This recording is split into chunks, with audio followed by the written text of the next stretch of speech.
इंदौर के प्रतिष्ठित daily college में संवाद और पारदर्शिता की एक नई पहल देखने को मिली है।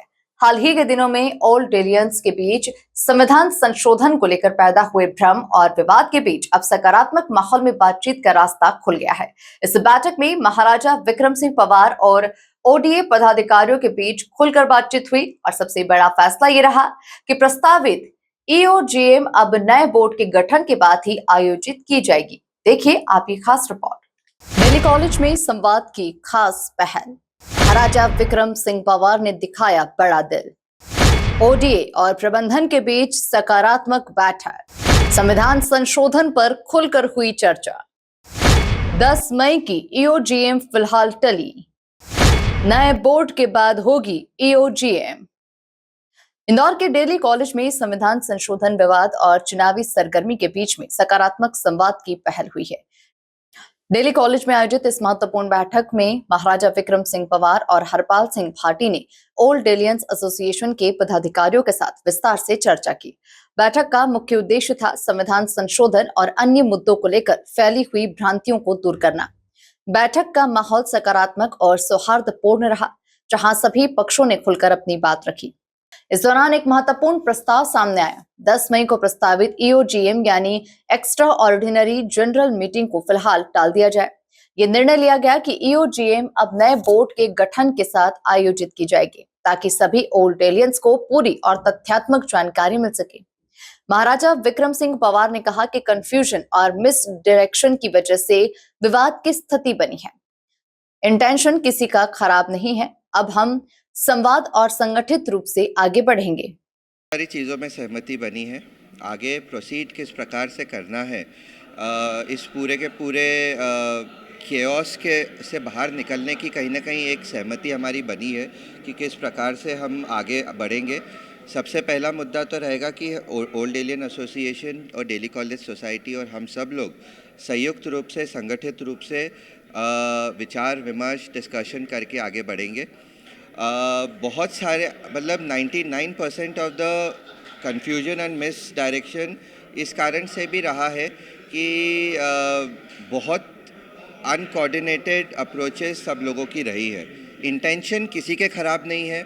मुझे पूरा विश्वास है कि हर ओल्ड एलियन जो यहाँ से पढ़ के निकला है डेली कॉलेज को दिल में रखता है और डेली कॉलेज के हित में काम करना चाहता है। पर क्योंकि बहुत अनकोऑर्डिनेटेड एफर्ट्स रहे हैं तो कहीं ना कहीं अब हम प्रयास कर रहे हैं कि उन सारे अनकोऑर्डिनेटेड एफर्ट्स को साथ में लाया जाए। और ये जो कॉन्स्टिट्यूशन चेंजेस हम लोगों ने करे हैं, मैंने इन लोगों से मांगा है कि मुझे एक प्लेटफॉर्म दिया जाए जिसके माध्यम से मैं इन सारे कॉन्स्टिट्यूशन चेंजेस को एक्सप्लेन कर सकूं, इनके बेनिफिट्स, इनके लॉन्ग टर्म इफ़ेक्ट्स किस प्रकार से रहेंगे, ये इनके इसको बहुत डिटेल में डाइसेक्ट करके एक्सप्लेन करने के लिए मैंने एक प्लेटफॉर्म इनसे मांगा है। और बहुत ग्रेशियसली इन्होंने सजेस्ट करा कि एक डेमोक्रेटिक सिस्टम जो होता है ईओजीएम के माध्यम से इसको करना चाहिए, जो कि मुझे बहुत पसंद आई बात। ईओजीएम के माध्यम से जाके इस पूरे प्रोसेस को डिस्कस करना। और ये तो अभी हमने कुछ संविधान बदले हैं, और भी इसके अलावा अगर इन प्रोडक्टिव डिस्कशन में इन डेमोक्रेटिक प्रोसेस में अगर और कोई पॉइंट्स भी निकलते हैं जिससे हम डेली कॉलेज का स्तर और बढ़ा सकते हैं और डेली कॉलेज का नाम बढ़ा सकते हैं, तो निश्चित रूप से उन पे भी डिस्कस करके उनको भी लागू किया जाएगा।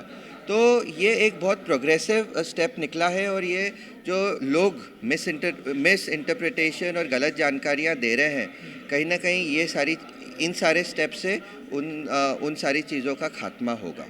बैठक में यह भी तय हुआ कि अगली ईओजीएम में महाराजा विक्रम सिंह पवार स्वयं उपस्थित रहेंगे और संविधान संशोधन से जुड़े सभी पहलुओं को विस्तार से समझाएंगे। इसी पहल को ओडीए पदाधिकारियों ने भी सराहा और लिखित रूप से सुझाव दिया कि नए बोर्ड के गठन के बाद ईओजीएम आयोजित करना अधिक उचित रहेगा। मेरी काफ़ी दिनों से इच्छा थी कि मैं Daly College as a secretary, ODA secretary, मैं डेली कॉलेज जो बोर्ड नई फॉर्म हो उनसे बात करूं। अभी कुछ ही दिन पहले 2B1 कैटेगरी के 2 लोग सिलेक्ट हुए, जो कि आज पेपर सब जगह पब्लिश हुआ है। तो आज मैंने महाराज से रिक्वेस्ट करी थी कि एक ओडीए को एक मौका दिया जाए। जो कॉन्स्टिट्यूशनल चेंज हो रहा है ओडीए में, 2BC कैटेगरी जो कहते हैं, जिसमें ओल्ड एलियंस है इंदौर में, इंडिया में, अब्रॉड सब जगह ओल्ड एलियंस है। अराउंड 6400 हमारे पास ओल्ड एलियंस है। उनके मेरे पास काफ़ी लोग के फ़ोन भी आ रहे थे, कंसर्न्स भी थे कि क्या चेंजेस हो रहे हैं। तो हमने ये आज पुट फॉरवर्ड किया हम लोगों की कमेटी ने कि जो ये कॉन्स्टिट्यूशनल चेंज हुआ है दिल्ली कॉलेज बोर्ड की तरफ से जो 2BC कैटेगरी स्पेसिफिकली, उसके लिए वो एक ईओजीएम एक बार बोर्ड फॉर्म हो जाए, 21 तारीख को इलेक्शन है एक कैटेगरी में, 22 से 25 जब भी बोर्ड फॉर्म हो जाए उसके बाद एक ईओजीएम हो, उसमें सारे ओल्ड एलियंस इन्वाइटेड हो और ओडीए कमेटी वो ईओजीएम कॉल करे, जिसमें जो बोर्ड फॉर्म होगी वो बोर्ड को इन्वाइट करा जाएगा और जो भी सजेशन ओल्ड एलियंस के आते हैं उसको हम कंसिडर करके जो भी चेंजेस पॉसिबल है बोर्ड के पास वो चेंजेस करें और एक वापस से एक अच्छा माहौल बनाए दिल्ली कॉलेज के अंदर। इस पूरी प्रक्रिया में पारदर्शिता, संवाद और सहमति को प्राथमिकता देने पर जोर दिया गया। कुल मिलाकर दिल्ली कॉलेज में ये बैठक सिर्फ एक प्रशासनिक प्रक्रिया नहीं बल्कि संवाद और विश्वास बहाली की दिशा में एक अहम कदम मानी जा रही है। अब नजरें नए बोर्ड के गठन और आगामी ईओजीएम पर टिकी हुई है, जहां सभी मुद्दों पर अंतिम तस्वीर साफ हो सकती है। Bureau report, MP news, Indore.